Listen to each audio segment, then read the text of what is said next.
Sure. Yeah. Okay. I figured we would. So now here's the question. You're all at the tavern. It's, let's say, about 12:30, just afternoon. And you theoretically could just chill out and have lunch, or you could basically leave the tavern and go back to the wall and see if there's a show to be seen. Maybe it might be entertaining. Maybe we might die. And they Who came knows? and told us this. Yes, they did. What do you think, Thaden? I'm down for a show. I mean, Yeah. last time we were in a courtroom though? It wasn't good. Listen. It'll be fine. I still have PTSD from that shit.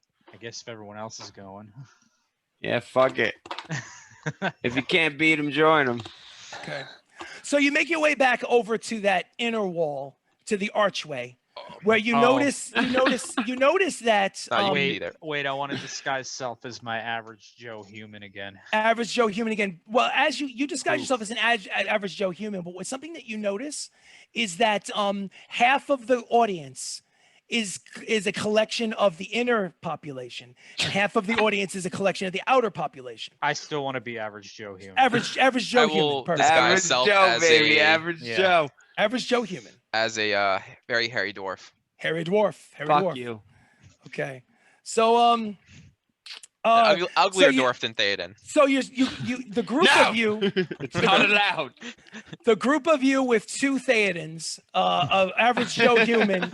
Harry Harrington, the author in training, basically kind of looks like Peter Dinklage from Game of Thrones. He's a dwarf with no beard, who's very nervous and constantly writing and scribbling the things that he sees in his travels, following the party around.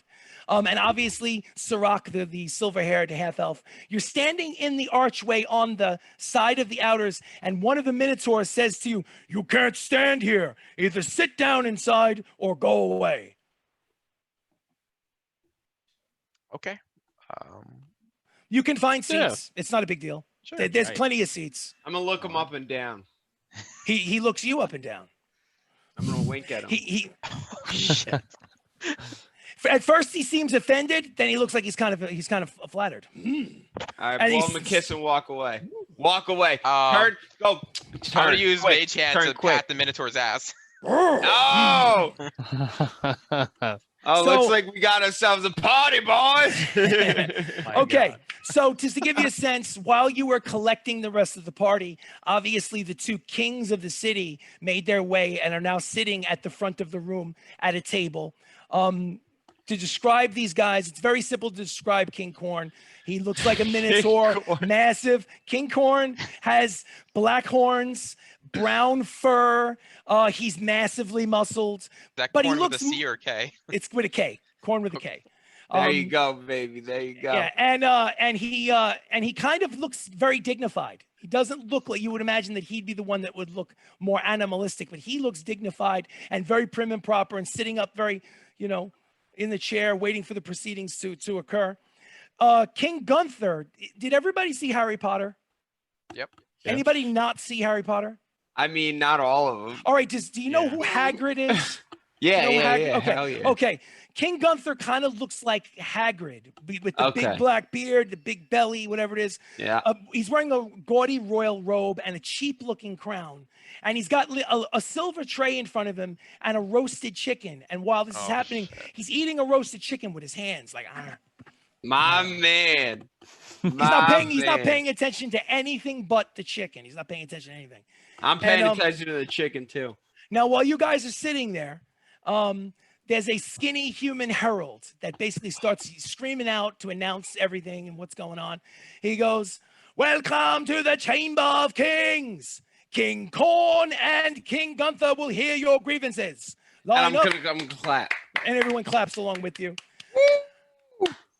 Line up one at a time in an orderly fashion. No pushing. You will have your turn down the center aisle. One side orc, one side human. Human. And so the funny thing is that they take their turn and they come up and they air these grievances, and some of them are really boring and some of them are kind just for a sec. Sure. Some of them are kind of funny. But I can't read them out all to you. I'll give you an example of maybe one of the somewhat funny ones that stand out in your mind. There's a human that basically goes up there and he shrinks up and he looks like he's terrified to be in the center of attention. He's got stage fright and he goes, King Gunther, I have a plot of land right in the back quarter near the wall, below the hill, sire. You know the hill? Get on with it. He's taking chicken pieces out of his beard and eating it from his beard. Yeah. And the guy goes, on the top of the hill, sire, on the other side of the wall is an orc family, and they're sending it over the side, sire. What are they sending over the side? My wee daughter's getting it all over her on her swing set, sire. Get on with it. Well, they're shitting over the wall, sire. They take their pails and they dump shit over the wall. It's not decent. It's just not decent. And Gunther, my kind of people. Gunther does not even bat. Gunther does not even bat an eye. He's basically still pulling chicken. He's like, shit is Let good him throw it. It is good for potatoes. Move the damn swing. Make a garden, you malcontent. King Corn on the cob. You have something to say to him? He spits out a chicken bone this way. And Corn hasn't shown any emotion. He goes, we will speak to Orc family. You have apology from us. Not happen again. The human slinks away. Thank you. And so that he goes on and on with a variety of that kind of stuff where like this, some is boring, some is ridiculous. But eventually a man in a dark robe steps up and it's his turn to speak to the kings. And he has a hood covering his face. And you honestly don't remember what side of the pews he came from. And he puts down his hood and he's a full-blooded elf with very pale skin. The skin around his eyes and around his lips are purple. And you're not really sure if it's makeup or if it's his actual skin.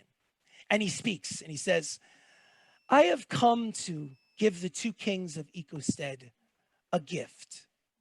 And Gunther, still stuffing his face, goes, a gift from whom? Fuck. And he says, a gift of salvation. I come on behalf of Lord BAZOZAN. Corn, King Corn on the cob, the Minotaur King, says, who is this Lord BAZOZAN? Lord of what? The brood of Katoa. His hands strap out, he slaps his hands together, rubs them together, his hands open like this, and a sight that's very familiar to you from someone in your party, a small crimson globule about the size of a pea floats up into the air. When Pia casts this, you expect it to go shooting out, but the globule drops right at his own feet. Whoosh! Massive explosion, fireball. The caster himself is incinerated, committing suicide. Both kings are knocked off their chairs into the wall, stunned to the ground. The table is shattered into 1,000 pieces, and half of the audience on each side of the room are vaporized. The remaining civilians that did not die are running and screaming, stampeding through the archways, knocking people over. The rest of you find yourselves in the middle. None of you. I need everyone to make a dexterity saving throw, please. Oh shit.